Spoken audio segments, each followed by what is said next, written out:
The story we will see begins from a balcony, where we see Zayed, one of the protagonists, who after a delicious dream, felt like throwing himself at a goose. Okay, but before that, let's start from the beginning. Zayed approached the protagonist and told him it was time to wake up, calling him young master. The protagonist, still half asleep, murmured Zayed's name. He answered affirmatively, asking if there was anything else. The protagonist, with a smile, reminded him that when you wake up a handsome man, it is always necessary to give him a kiss. Zayed, curious, mentioned that on one occasion the protagonist had commented that a man's kiss was a specification. The protagonist nodded, confirming that it was so. In a kind of jacuzzi, Zayed asked the protagonist if the water temperature was okay. The protagonist, enjoying the moment, replied that it was perfect and asked him to shave his beard, mentioning that they would go out later. Zayed, surprised, commented that he had barely gotten away with it. The protagonist, with a smile, wondered if Zayed was going to miss the opportunity to be with that beautiful face. In his mind, Zayed pondered whether the protagonist was aware of what he was saying. Despite Zayed's appearance, the protagonist told him that he was very shy, and although they had been partners for 5 years, he did not know how to react to his jokes. As Zayed looked at the protagonist's body and shaved him, he got distracted and accidentally hurt him. Worried, he apologized, asking if he was okay and suggesting he hurry to get treatment. The protagonist, downplaying it, replied that he was fine and that it had just happened, although he complained about his sensitive constitution. Zayed, feeling guilty, thought about how careless he had been, knowing how sensitive the protagonist was while holding a blade as his mind wandered. The protagonist, touching Zayed's hand, assured him that if the pain didn't go away, it was no problem since he could take painkillers. Zayed, with concern, called him young master. The protagonist, smiling, reminded him that he had improved a lot since his arrival, mentioning that on his first day, he couldn't even adjust the water temperature, which had made him fear he would be boiled to death. The scene shifted 5 years back, where Zayed introduced himself, saying his name was Zayed Sisson. Seo Anka, with an incredulous expression, asked if he was really asking him to live with something like that. At 16, Seo Anka felt overwhelmed by the situation. Tetes, who was present, explained that he had been deliberately selected for being an outsider, making it clear that the people there would be his toys and not his bodyguards. Seo Anka, reflecting on his new life, commented that at least until he became an adult, they would have to live together without separating for a moment. Although they had never pressured him about his height, he realized that Zayed was really big. Tetes, smiling, suggested that maybe a person of normal size would be needed to take care of him. In his mind, Seo Anka thought that Tetes knew very well that he was unnecessarily sensitive, yet he had still put him in front of a man who was like a rock, although it was worth admiring his face. Seo Anka, curious, asked Zayed how old he was. Zayed replied that he was 24. Seo Anka, surprised, commented that he was younger than he thought, but still 8 years older than him. Zayed, bowing, asked him to take care of him. Seo Anka, smiling, hinted that there must be a lot for him to teach. In a bar, Zayed shared his thoughts about his youth, remembering that back then he still had a nice side, but now he had become a cunning rogue. From the beginning, he had decided to protect Seo Anka until he became an adult, wondering if their life together was coming to an end. However, he made it clear that the young master, as valuable as royalty, was not someone who could be touched at will. As Zayed continued speaking, a voice suddenly echoed in the bar, calling Seo. It was Voryk, who greeted him in a carefree tone. Seo responded with a simple hello. Voryk. Voryk, with an air of surprise, told Seo that he was acting as if he were going to fall asleep like that, questioning why he couldn't do it. Seo, smiling, explained that that was called being kind and reminded him that he had told him not to be a man. Voryk was about to harm Seo, but before that could happen, Zayed intervened, preventing Voryk from hitting Seo. Firmly, Zayed asked the young master if he should turn him over to the police. Seo, with a determined attitude, replied no, that he just needed to throw him out. Despite his popularity, he acknowledged that it was difficult to deal with the situation. This time they had safely overcome the problem, but he noticed that the number of people obsessed with him was increasing. Zayed, worried, advised him to be more careful. Seo nodded, assuring him that he would. In his mind, Zayed reflected on the youngest son of a powerful family who was soft and gentle with everyone, which surely confused people. He thought that at that moment he could easily harm him if he wanted to, wondering why Seo was so calm after making his blood boil. Seo, interrupting his thoughts, called him by his name. Zayed responded with a yes. Seo asked him to prepare the car, as he was going to the hotel. Once at the hotel, Zayed informed Seo that they said there were no adjoining rooms today. Seo's girl, overhearing the conversation, repeated that there were no adjoining rooms and asked if he was the kind of person who only got excited when someone else was nearby. Seo, with an ironic smile, returned the question, stating that was why he was so careful. He then suggested to Zayed that maybe he should step away for a while that day. Zayed, firmly, replied no. In his mind, Zayed thought it would be perfect if Seo lost interest and decided to go back. Seo's girl, trying to find a solution, commented that. Zayed, curious about the conversation, asked what the call was about. Seo, with a smile, replied that it was for dinner later. Later, at the Hanja Longjin, a boy greeted Seo with concern, asking if he was okay being alone. Seo assured him that he would just come after a quick meal. The boy, determined, said he would guide him. Seo, turning to Zayed, informed him that the heir of the county was requesting a meeting and that he couldn't have a bodyguard there. He asked him not to worry, assuring him that he would be back soon. In his mind, Zayed pleaded for him to return. Then, the employee boy indicated for Seo to follow him.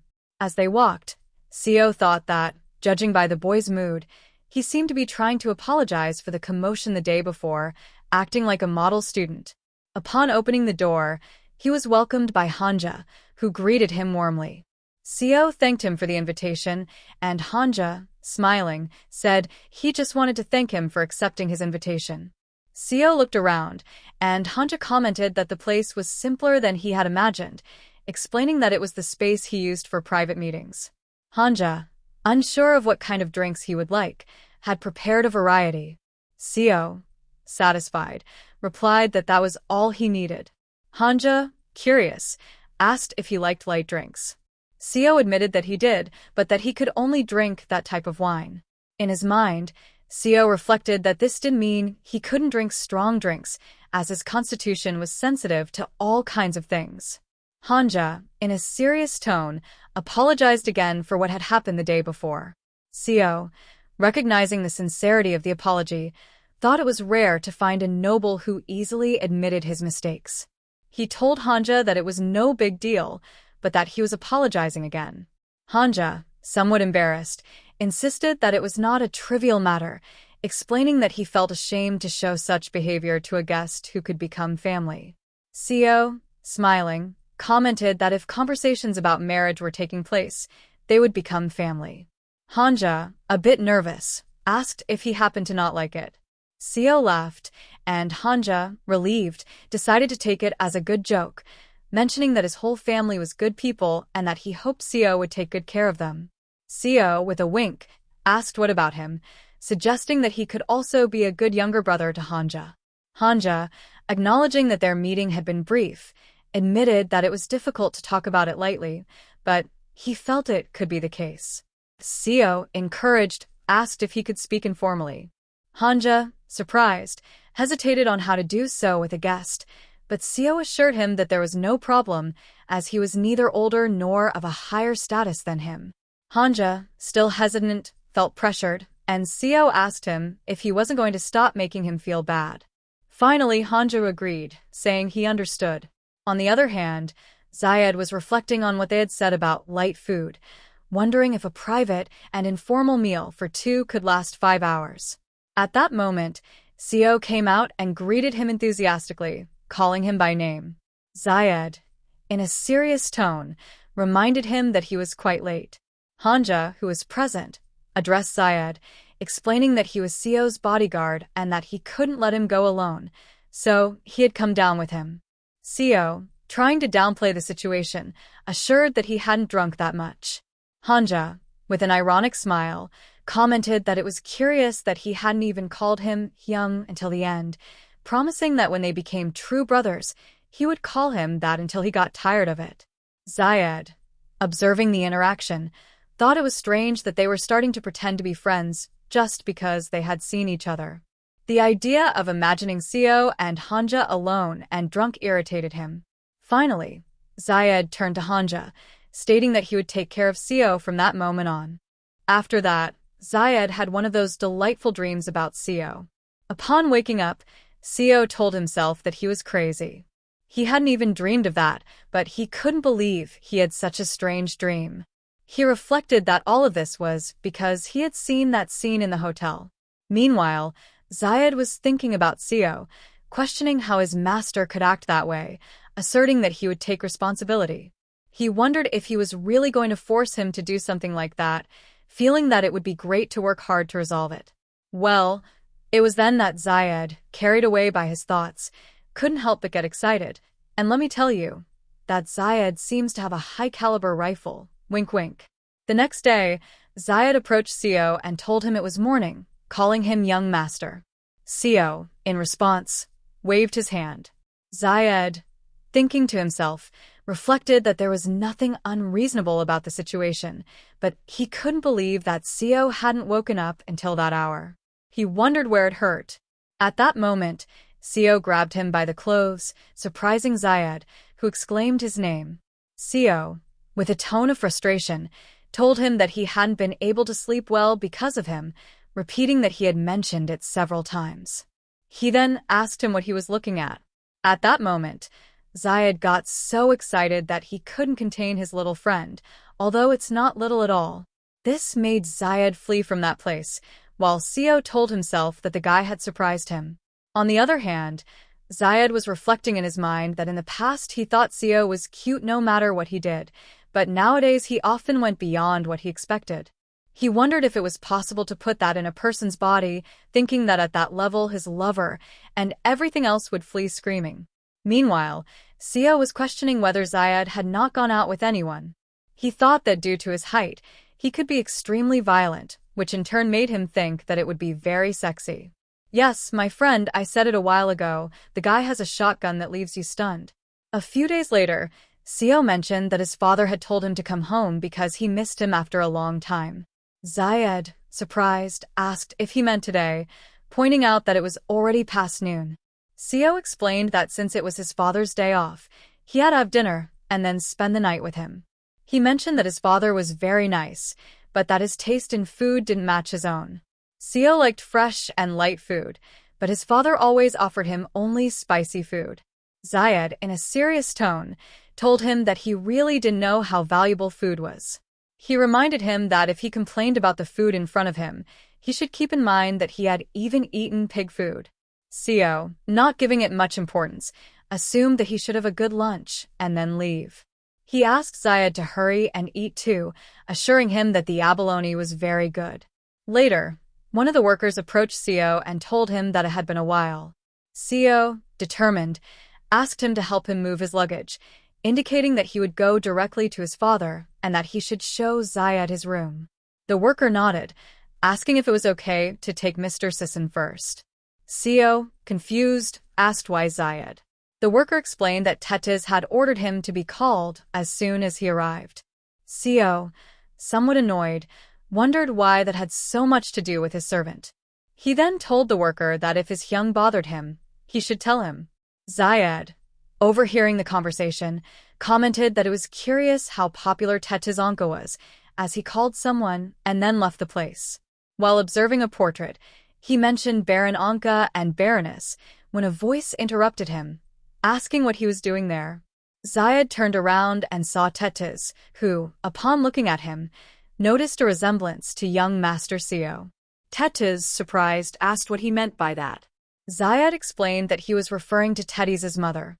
In response, Tetes threw a book at Zayed, shouting at him how dare he say something like that, warning him that if he spoke that way again, he wouldn't let him. Zayed, feeling embarrassed, apologized. Tetes, with disdain, commented on the people from the desert, and asked if Seo was still wearing the bottom part of his clothes. Zayed replied that life was always the same, and Tetes continued talking about the importance of lineages. Zayed, curious, asked why he had called him with such urgency. Tetes assured him that he had good news for him as well, informing him that it was time to finish his mission and asking if he needed time to get his affairs in order. Tetes explained that once everything was clearly resolved, he would give him new instructions and asked him to wait until then. Zayed nodded, understanding the situation. Tetes reminded him not to forget why he had appointed him as Seo's bodyguard. Zayed, reflecting, admitted that he knew it in his head, but he couldn't just be Seo Anka's loyal servant for the rest of his life. He expressed that he didn't want to do that and that the promised reward from Tetes was a large sum of money. He acknowledged that he was happy that everything would be over soon. Zayed remembered what Seo had told him once, assuring him not to worry because he would take responsibility for him even if he got married. At that moment, the memory of that day vividly appeared in his mind. Zayed thought it was good news for him, as it was something he had wanted to do quickly from the beginning. He felt fortunate to be able to stay in a room away from Seo, the young master. Just then, Zayed had an encounter with one of the local boys, and if I tell you what Zayed said to the boy, I might get banned because literally, Zayed wanted to enter the poor boy's cave. Yes, it's disturbing. At that moment, Seo arrived and asked what they were doing there. Zayed, surprised, greeted him with, "Ah, young master." Seo, curious, asked what he was going to do, and if it had anything to do with Zayed. A nervous boy present replied that it was nothing. Zayed, distrustful, asked how long he had been watching and if he had heard the conversation they had had earlier. Seo, with a smile, commented that it wasn't right to pretend to be someone without care, suggesting that his innocent servant would be surprised. The servant, confused, murmured, "Innocent?" Zayed, in his mind, wondered how foolish Seo thought he was. Then, Seo asked Zayed if he had any complaints about his servant being innocent.